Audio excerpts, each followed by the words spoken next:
كتاب أنزلناه إليك مبارك ليدبروا آياته وليتذكر أولو الألباب. جو گمراہوں سے کٹتا ہے اللہ اسے صالحین سے جوڑ دیتا ہے. اللہ کرے کہ ہمیں یہ بات سمجھ آ جائے. دیکھیے آپ دو چیزوں میں پاؤں نہیں رکھ سکتے. چلتی ٹرین میں ایک پاؤں ہو اور ایک نیچے ہو تو تباہی مست ہے. کشتی میں ایک پاؤں اور ایک باہر ہو نہیں ہوگا. دو کشتیوں کا سوار ہمیشہ گرتا ہے. ابراہیم علیہ السلام پر جو انہوں نے یہ سب کچھ کیا، حضرت ابراہیم نے کہا میں تمہارے اندر نہیں رہوں گا. وَنَجَّيْنَاهُ وَلُوطًا إِلَى الْأَرْضِ الَّتِي بَارَكْنَا فِيهَا لِلْعَالَمِينَ کہ ہم نے ابراہیم کو آگ سے نجات بھی دی. اب اتنا بڑا منظر انہوں نے دیکھا. کیا بڑا میریکل. آج دنیا میں کوئی آگ میں جل ڈالا گیا ہو اور نکل آئے بالکل صحیح سالم تو لوگ تو اس کو اٹھا کر دنیا کی بڑی بڑی کتابوں میں لکھ دیں. یہ سب دیکھ کر بھی ہدایت نہیں ملی. تعصب، پچھلا علم اور باپ دادا کے طور طریقے. لیکن اللہ نے ابراہیم سے کب چھوڑ. یہ تھا وہ وقت جب ابراہیم کو ہجرت کرنی تھی. لوط علیہ السلام کے ساتھ نکل گئے. اب جب یہ سب ہوا وَوَهَبْنَا لَهُ إِسْحَاقَ وَيَعْقُوبَ. یقین کرے وقت تو نہیں ہوتا اس سیٹ میں کیونکہ یہ بہت ہی مختصر سی تفسیر ہو رہی ہے، لیکن صرف اس آیت 72 پہ چند جملے بول دوں نا تو میرا خیال ہے آپ میں سے بہت ساروں کو زندگی کا کوئی نہ کوئی بڑا فیصلہ کرنے کا موقع ملے. اور وہ کیا ہے کہ جب تک آپ اللہ کے لیے کچھ چھوڑیں گے نہیں آپ کو کچھ ملے گا بھی نہیں. جو سب کچھ چھوڑ دیتا ہے اللہ اپنا سب کچھ اس کو دے دیتا ہے. جو تھوڑا چھوڑتا ہے اللہ اس کو تھوڑا دے دیتا ہے. اور جو چھوڑے بھی نہ اور آگے سے لینا چاہے اس کی مثال کیا ہے. آپ سیڑھیوں پہ چڑھتے ہیں نا تو ایک پاؤں اٹھاتے ہیں تو دوسرا اوپر آتا ہے نا. پھر آپ اور اوپر جانے کے لیے پھر پاؤں اٹھائیں گے. کیا یہ ہو سکتا ہے آپ کہتے ہیں کہ پچھلی سیڑھی پہ تو میں نے پاؤں نہیں چھوڑنا اور مجھے اگلی مل جائے. ہم زندگی میں کئی بار اپنے عقیدے کی اس آزمائش سے گزارے جاتے ہیں. اللہ کہتا ہے پہلے چھوڑو تو صحیح پھر تمہیں دوں گا. آپ بچے کو بھی ایک جگہ سے اٹھا کر دوسری طرف کہے نا تو وہ ڈر رہا ہوتا ہے تو آپ کہتے ہیں بیٹا پاؤں اٹھاؤ میں تمہیں پکڑ لوں گا. آپ کیوں اتنا سوچتے ہیں؟ اللہ کہتا ہے کہ آپ قدم تو اٹھاؤ میں تمہارے ساتھ ہوں. اب جب بھی اللہ کے راستے پہ آئیں گے نا شروع میں آزمائشیں ہوں گی. کچھ دکھتا ہی نہیں. حضرت موسیٰ مصر سے گئے تو کیا دکھ رہا تھا؟ سمندر میں جب لاٹھی ڈالی ادھر کیا دکھ رہا تھا؟ توکل. میرا رب مجھے گرنے نہیں دے گا. اب دیکھیے کہ وہ رب جو پرندوں کو درختوں کی ٹہنیوں پہ راتوں کو سونے میں گرنے نہیں دیتا، مچھلیوں کو ڈوبنے نہیں دیتا دریاؤں میں سمندروں میں، کیا وہ آپ کو مجھے چھوڑ دے گا؟ بات یہ ہے کہ ہمارا اللہ پر یقین تو ہو. اسی لیے پھر اللہ نے حضرت ابراہیم کو اب بیٹے اور پوتے کی خوشخبریاں دے کے کہ اب سارے نیک ہوں گے. تو ہجرت اور قربانیوں کے بعد ہی خیر ملتی ہے. اللہ تعالیٰ خیر کے راستے میں قربانیاں کرنے والوں کو کبھی ضائع نہیں کرتے. کیا آپ اور میں ضائع کرتے؟ 1 روپیہ کوئی آپ کے اوپر لگائے نا تو آپ 10 دفعہ سوچتے ہیں کہ اس نے کیوں لگایا، اچھا میں اس پہ کیسے لگاؤں، اچھا اس نے مجھے یہ دیا میں اس کو یہ دے دوں. دنیا میں یہ چلتا ہے. ہم جیسے کمزور انسان کسی کا حق نہ رکھیں تو وہ مالک کیا وہ حق رکھے گا؟ آپ وقت لگاتے ہیں، آپ مال لگاتے ہیں، آپ سکلز لگاتے ہیں، آپ گھر کھول دیتے ہیں، آپ اولادوں کو لا کے پیش کر دیتے ہیں، آپ اپنی ساری سکل جو ٹیلنٹ اللہ نے آپ کو دیا ہے وہ اللہ کو دیں تو کیا نعوذ باللہ اللہ ہی ایسا ہے کہ وہ کہے گا اچھا لے لو ان سے اور اس کو تو آپ کی میری ضرورت بھی نہیں ہے. یہ تو بہت بڑی آنر ہے. تو جو گمراہوں سے کٹتا ہے اللہ اسے صالحین سے جوڑتا ہے. پھر آگے ان کی کچھ خوبیوں کا تذکرہ ہے اور اس کے بعد پھر حضرت لوط علیہ السلام پر اللہ کے انعامات 74 سے 75 ہے. اللہ نے ان کے تذکرے کے ساتھ کیا فرمایا؟ وَلُوطًا آتَيْنَاهُ حُكْمًا وَعِلْمًا. ہم نے لوط کو حکم سے مراد حکمت اور علم وَنَجَّيْنَاهُ اور ہم نے نجات دی اس کو اس بستی سے کہ جہاں رہنے والے خبیث کام کرتے تھے کیونکہ یہ فاسق قوم تھی، حدوں سے بڑی بھی قوم تھی. پھر ہم نے ان کو داخل کر دیا اپنی رحمت میں اور وہ صالحین میں تھے. کیا پتہ چلا کہ حضرت لوط علیہ السلام کی قوم کو جس برے کام کی لت پڑ چکی تھی اللہ نے اس سے حضرت لوط علیہ السلام جیسے خوبصورت انسان کو آزما لیا. لیکن آپ دیکھیے ایک شخص، ایک مرد بھی کل قیامت کے دن ان کے ساتھ نہیں ہوگا کیونکہ ان کی قوم کا مرض ہی یہ تھا. لیکن کیا نہیں تھا کوئی ساتھ ان کے تو یہ ناکام ہو گئے؟ نہیں. آپ کام کرتے جائیے، نتائج جو بھی ملیں گے اللہ تعالیٰ آپ سے راضی ہوگا. پھر اس کے اگلا نام ہے حضرت نوح کا. حضرت نوح پر اللہ تعالیٰ کی رحمت 76 77 وَنُوحًا إِذْ نَادَىٰ اور وہ نوح جب انہوں نے پکارا اس سے پہلے، پھر ہم نے ان کی بات قبول کی، یعنی ان کی پکار کو قبول کیا اور نجات دے دی ان کو اور ان کے گھر والوں کو من کرب العظیم۔ یہ کون سا کرب تھا؟ اپنے ارد گرد شرک ہوتا دیکھنا۔ یاد لکھیے کہ ایک توحید والا، اللہ سے پیار کرنے والا، کبھی اپنے ارد گرد گناہوں کو اور شرک کو دیکھ کر مطمئن نہیں رہ سکتا۔ ابھی جو میں نے آپ کو واقعہ بتایا ہے، اس طرح کے 20 واقعات میرے پاس پہنچتے ہیں۔ دنیا کے چاروں طرف سے لوگ اپنی اپنی چیزوں کو شیئر کرتے ہیں۔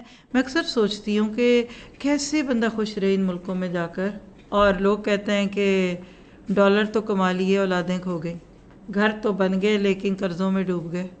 ہر چمکتی چیز سونا نہیں ہوتی۔ اور علامہ اقبال نے آج سے کتنے سال پہلے باتیں کی تھی کہ آپ اپنے خنجر سے یہ تہذیب خودکشی کرے گی۔ آج بالکل اس کی پریکٹیکل صورت ہے، لیکن ہم اپنے اوپر دیکھیں تو آپ 18-20 سال سے لے کر میرا خیال ہے 70-80 سال کے لوگوں کو دیکھیے، اڑیاں اچھال کر جانا چاہتے ہیں۔ کیا سوچتے ہیں وہاں تو پریاں اتری ہوں گی، وہاں تو ڈالر لگے ہوں گے، یہ ہوگا وہ ہوگا۔ جہاں بھی جائیں اللہ کے بندے بن کے رہیں۔ ادھر بے عمل ہیں تو ادھر بھی خیر کوئی نہیں، اور ادھر جا کے اگر آپ مبلغ بن کر اپنے آپ کو پیش کر دیتے ہیں، اللہ اس کی بھی بڑی قدر کرے گا۔ تو حضرت نوح علیہ السلام کو اللہ نے چنا، اور اللہ تعالیٰ کہتے ہیں کہ وہ قوم ان سے فائدہ نہ اٹھا سکی، ہم نے ان کی تو مدد کر دی اور اس قوم کو ڈبو دیا۔ پھر آگے آیت 78 سے 82 میں حضرت داؤد اور سلیمان علیہ السلام پر اللہ کی عنایات، باپ اور بیٹا۔ یہاں نوٹ کر لیجئے گا کہ یہ دونوں نبی اپنے اندر ایک خاص خوبی رکھتے ہیں۔ پیچھے عام طور پہ جتنے بھی انبیاء کا تذکرہ ہم پڑھتے ہیں نا، تو وہ آزمائشوں میں تھے، یعنی وہ نبلوکم بالشر والی بات تھی۔ ان کا کیا؟ نبلوکم بالخیر، دولت بھی تھی، حکومت بھی تھی، نبوت بھی تھی۔ اور یہاں حضرت داؤد علیہ السلام کے ناطے سے ایک قصہ بیان کر کے اللہ تعالیٰ نے یہ بتا دیا کہ اللہ انبیاء کرام کو بھی آزمائشوں میں ڈال دیتا ہے تاکہ ان کا ٹیلنٹ کھل کر سامنے آئے۔ پھر اس آیت میں 79 حضرت سلیمان کو فہم دیے جانے کی بات ہوئی ہے۔ پتہ کیا چلا کہ کبھی باپ کو اللہ تعالیٰ زیادہ کوئی نعمت دے دیتا ہے تو کبھی بچوں کو بھی زیادہ خوبی دے دیتا ہے۔ پھر اگلی آیت میں حضرت داؤد کی خوبیاں ہیں کہ وہ زرہیں بنایا کرتے تھے۔ پھر آپ دیکھ رہے ہیں آلٹرنیٹ ہے، یعنی میں آپ کو جو انجوائے کرانا چاہ رہی ہوں نا، ایک آیت حضرت داؤد کی خوبیاں تو اگلی سلیمان، پھر اگلی داؤد پھر سلیمان، یعنی باپ بیٹا، کسی کو ایک خوبی کسی کو ایک خوبی تھی۔ اللہ تعالیٰ کی یہ عنایات تھی، اور اس میں اللہ دیکھنا چاہتا تھا کہ ان کو کیا ملتا ہے۔ ایک جملہ لکھیے کہ آزمائشوں میں، تکلیفوں میں بہت سارے لوگ کامیاب ہو جاتے ہیں، نعمتوں میں پھنس جاتے ہیں۔ نمازیں بھی تبھی بوجھل ہوتی ہیں جب گھر بڑا ہو جائے اور دولت زیادہ ہو جائے۔ بہرحال آگے ایک اور نبی کا ذکر ہے، حضرت ایوب کے صبر کا اجر 83-84۔ وَأَيُّوبَ إِذْ نَادَىٰ رَبَّهُ أَنِّي مَسَّنِيَ الضُّرُّ وَأَنتَ أَرْحَمُ الرَّاحِمِينَ۔ شدید تکلیف میں اللہ کو پکارا۔ یہ ہے ایک بندہ مومن کی بات۔ آپ دیکھیے کہ زندگی میں جتنی بھی بیماریاں آج تک آئی ہیں، اس کا ایک ہی خلاصہ ہے۔ کیا؟ اس آیت کو آپ دیکھیں نا تو اس میں مانگا کچھ نہیں ہے۔ انی مسنی الضر، یہ اپنی کیفیت بیان کی گئی، اپنا حال بیان کیا ہے، اور ساتھ ہی کہہ دیا وانت ارحم الراحمین، اور آپ رحم والے ہیں۔ ہم ہوتے ہیں نا تو سانپ کے لا کے اللہ تعالیٰ یہ ہو گیا، اب آپ ٹھیک کر دینا، ویسے کر دینا۔ آپ دیکھ رہے ہیں کہ اللہ کی بڑائی کا تذکرہ اور اپنے ظالم ہونے کا یا اپنی کمزوری کا تذکرہ اللہ کو اچھا لگتا ہے، اور ساتھ ہی صبر کرنے والوں کو اللہ تعالیٰ کی رحمت عطا کی جاتی ہے۔ اس کا تذکرہ 85 سے 86 میں ہے۔ وَإِسْمَاعِيلَ وَإِدْرِيسَ وَذَا الْكِفْلِ كُلٌّ مِّنَ الصَّابِرِينَ۔ یعنی ایسے لگ رہا ہے کہ البم کے صفحے پلٹے جا رہے ہیں، اور ایک سے ایک نبی کا تذکرہ کر کے اللہ کہتے ہیں ہم نے ان سب کو اپنی رحمتوں میں ڈال دیا کیونکہ یہ سب صالحین تھے۔ اور آگے حضرت یونس کا نام، ان کی فریاد رسی کی بات ہے 87 سے 88۔ وَظَنُّونِ إِذْ ذَهَبَ مُغَاضِبًا، اور وہ مچھلی والا دیکھو جب وہ غضب میں غصے میں بھرا ہوا نکلا اور اس نے سوچا کہ نہیں ہم قدرت پائیں گے اس پہ، فَنَادَىٰ فِي الظُّلُمَاتِ، پھر اس نے پکارا، یہ بھی نہیں بلکہ فنادیٰ، بس پھر پکارتی اندھیروں میں، کیا؟ اللہ الہ الا انت سبحانک انی کنت من الظالمین۔ آپ دیکھیے کہ یہ جملہ جس کے بعد اللہ کرے فاستجبنا لہ، پھر ہم نے اس کی دعا قبول کی اور ہم نے اس کو نجات دی اس غم سے، اور ہم اسی طرح نجات دیتے ہیں مومنوں کو۔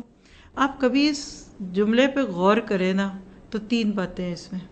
لا الہ الا انت ایک بات، سبحانک دوسری بات، اور انی کنت من الظالمین. آپ صرف اس کی جا کر عربی میں شرح پڑھ لیجئے، آپ کو پتہ چل جاتا ہے کہ آپ کا اللہ سے تعلق کتنا ہے. آپ پہ جب تکلیف آتی ہے تو کس کو ذمہ دار گردانتے ہیں؟ یا انی کنت من الظالمین. ہمارے کلچر میں عموماً یہ کلمہ دوسروں سے پڑھوایا جاتا ہے. بیماری آ گئی، سب کو بلاؤ، کلمہ پڑھیں یہ. اور ایک خاص طریقہ بھی ہے، 1 لاکھ سم تھنگ 1.25 لاکھ. 2-3 سوال میرے ذہن میں ہمیشہ آتے ہیں، آپ کے سامنے بھی رکھ دیتی ہوں. تھوڑی سی عربی تو ہم نے بھی جان لی. یہ آیت کیا کہہ رہی ہے؟ لا الہ الا انت، اللہ آپ جیسا کوئی نہیں، سبحانک آپ تو پاک ہے، انی کنت من الظالمین. دیکھیں اپنی طرف اشارہ کریں، انی میں ظالم ہوں. اب بیماری آئی کسی پہ، اپنی دوستوں کو بلاتی ہے، دوستیں کیا پڑھ رہی ہیں؟ یہ کہنا چاہیے نا کہ اللہ میری دوست ظالم ہے. یعنی صرف میں آپ کو شعور بیدار کرنے کے لیے اور ایک رسمی رواجی دین جو ہمارے پاس آ گیا اس کا ایک ہنٹ دے رہی ہوں. آپ کا جو دل کرتا ہے آپ کیجئے، مجھے کوئی اعتراض نہیں ہے، آپ بالکل اس کو کروائیے. 1.25 لاکھ دفعہ پڑھا، کیسے پڑھا، کس تسبیح پہ پڑھا، کدھر تھی گٹھلیاں، کدھر تھے بادام؟ نہیں، آپ ایک دفعہ صرف 1 ٹائم آپ ایک دفعہ یہ اقرار تو کیجئے کہ اللہ آپ سب سے بڑے ہیں اور میں ہی ظالم ہوں. یہ بیماری جو آئی ہے، یہ پریشانی آئی ہے، یہ مقدمہ آیا ہے، یہ دکھ غم ہے نا، یہ میرے کسی جرم کا نتیجہ ہے. آپ دیکھیے کہ اللہ آپ کو انشاءاللہ بغیر دوسروں میں رسوا کیے، شرمندہ کیے، اس مشکل سے نکال دے گا. پھر آپ دیکھیے کہ کس چیز سے نجات ملی؟ 3 اندھیروں سے. کون سے اندھیرے تھے؟ رات کا اندھیرا تھا، سمندر کا اندھیرا تھا، مچھلی کے پیٹ کا اندھیرا تھا. کیا یہ نجات صرف حضرت یونس کو ملی تھی؟ نہیں. حدیث لے لیجئے، مشکات المصابیح میں 2292 ہے، پھر احمد اور ترمذی میں بھی موجود ہے، یعنی بڑی فیمس روایت ہے. حضرت سعد اس کے راوی ہیں کہ اللہ کے نبی نے فرمایا کہ یونس جب مچھلی کے پیٹ میں تھے تو انہوں نے ان الفاظ کے ساتھ دعا کی، لا الہ الا انت سبحانک انی کنت من الظالمین.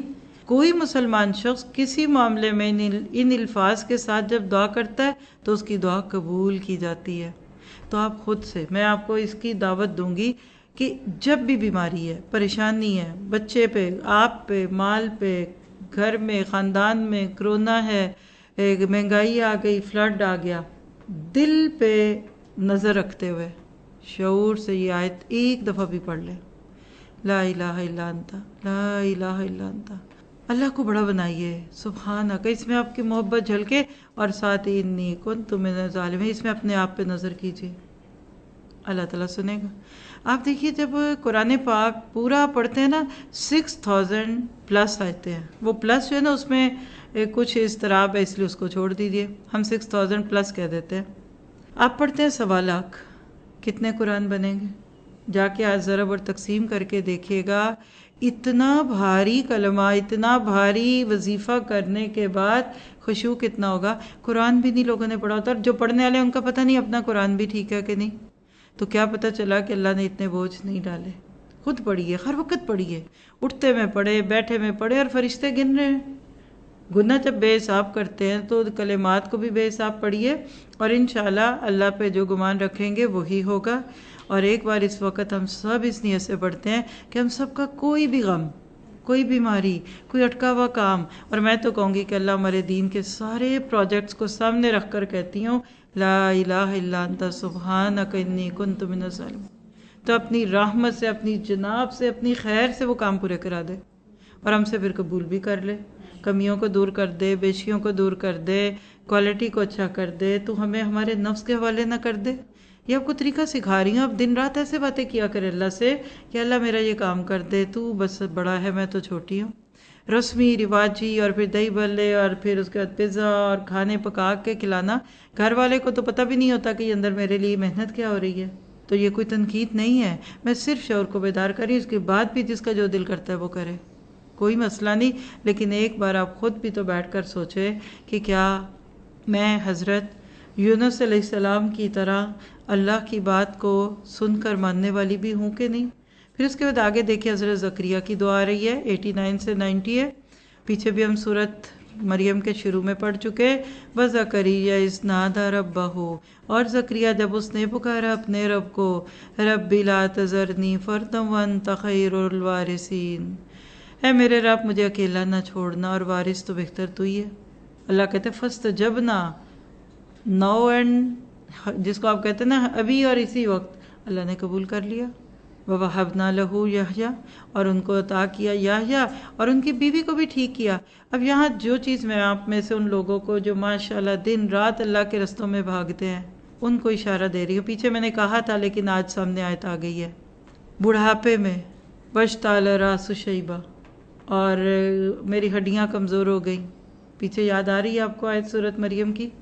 بڑھاپا، کمزوری اور بیوی بانجھ تھی۔ اللہ کہتا ہے نمبر 1 زکریا کی اس دعا پہ ہم نے ان کو یحییٰ دیا، یعنی نام بھی ہم نہیں رکھا۔ دوسری بات وَأَصْلَحْنَا لَهُ زَوْجَهُ، ان کی بیوی کا علاج کرا دیا۔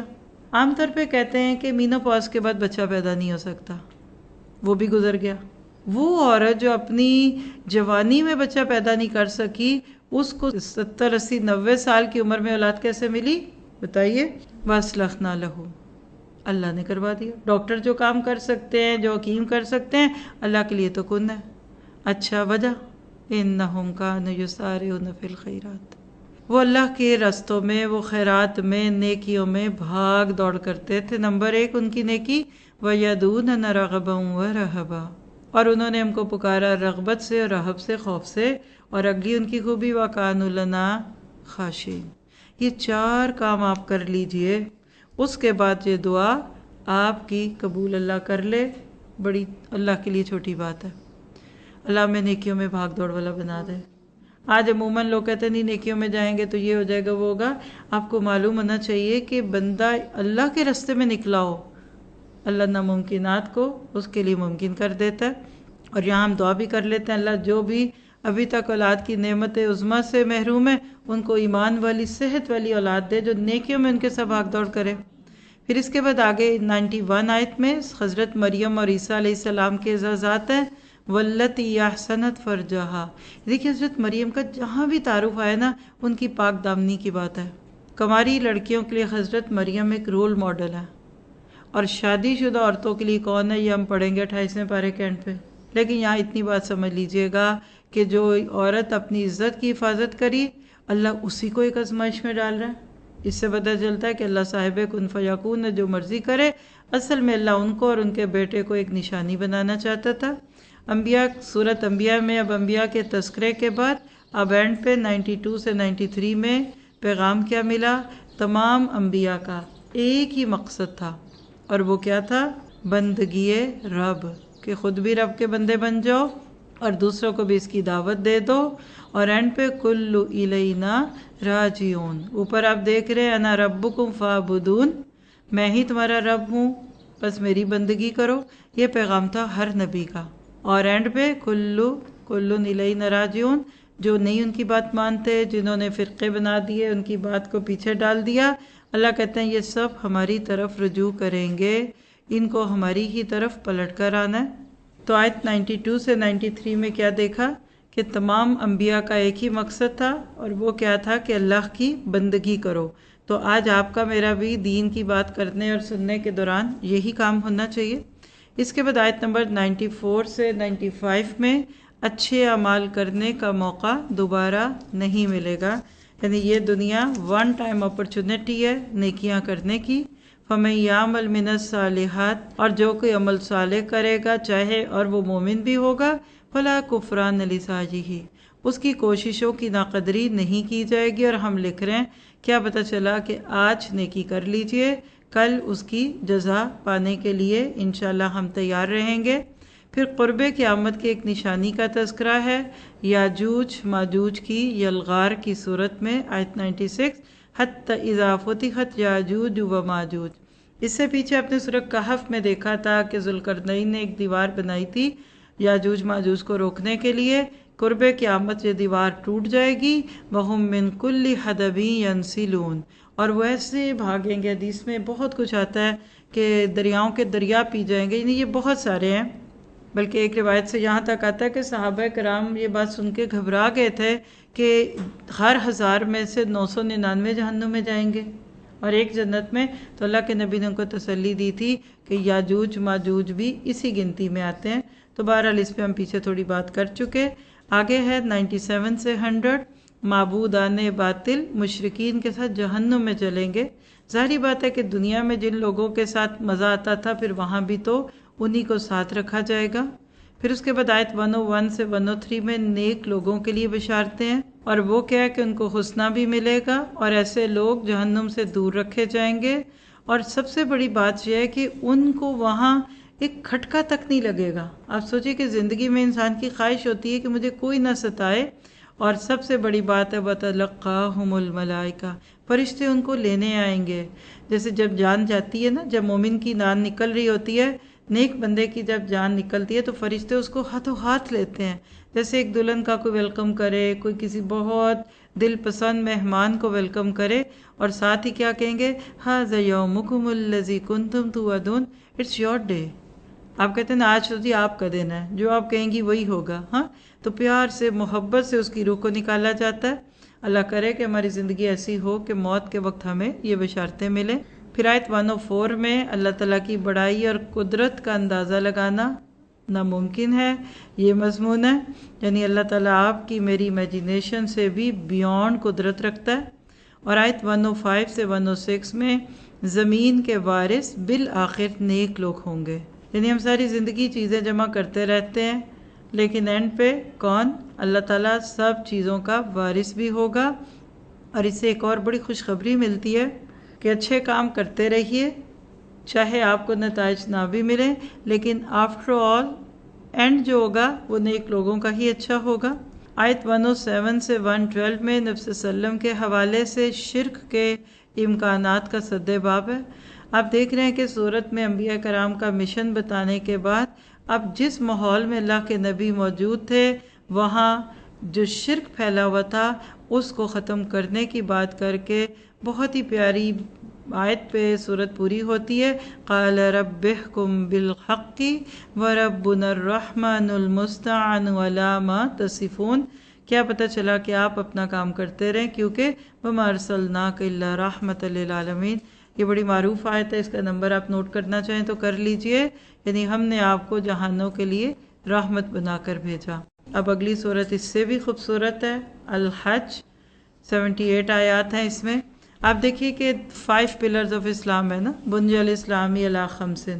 ان 5 میں ایک حج بھی ہے، اور صورت حج کی یہ خوبی ہے کہ ایک رکن پہ ہے. نماز کے نام کی کوئی صورت نہیں، روزے کے نام کی صورت نہیں، زکوٰۃ کے نام کی صورت نہیں، لیکن حج کے. کیوں؟ اس پوری صورت میں ابھی ہم جو پڑھیں گے نا، آپ خود بھی فیل کیجئے گا قیامت اور حج میں مماثلت. آپ دیکھیں گے ذرا صورت کے شروع سے ہی آپ کو محسوس ہو جائے گا. پہلی 2 آیتیں ہیں وقوع قیامت کا ہولناک منظر. یا ایھا الناس اتقوا ربکم، اے لوگو اپنے رب سے ڈرو، بے شک قیامت کا زلزلہ ایک بہت بڑی چیز ہے.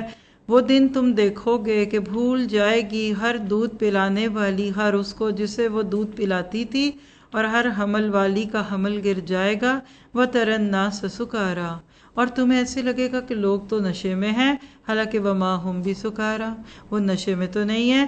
وَلَٰكِنَّ عَذَابَ اللَّهِ شَدِيدٌ، لیکن اللہ کے عذاب کی جھڑکی بڑی شدید ہے.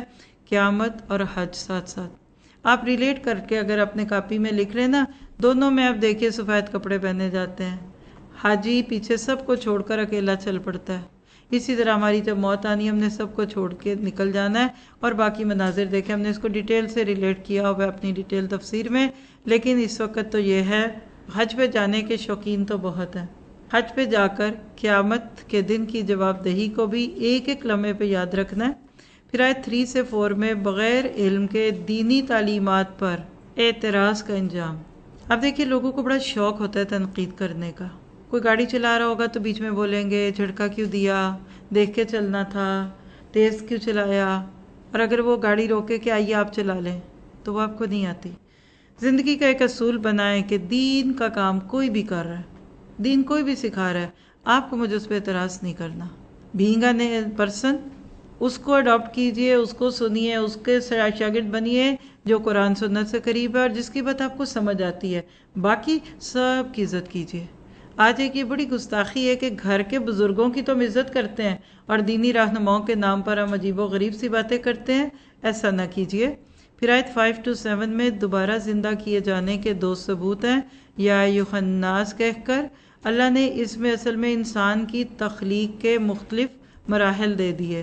کون کون سے؟ پہلے بندہ نطفہ کی شکل میں آتا ہے، پھر علقہ، پھر مدغہ، پھر طفلاً، اور اس کے بعد ارذل عمر۔ سب اللہ کے دوبارہ تخلیق کرنے پر قدرت کا اظہار ہے۔ پانی کے ایک بوند کو اللہ تعالیٰ ارذل عمر تک پہنچا سکتا ہے تو کیا اس کو بیک ٹریک نہیں کر سکتا؟ اس کے لیے نہ یہ مشکل اور نہ وہ مشکل۔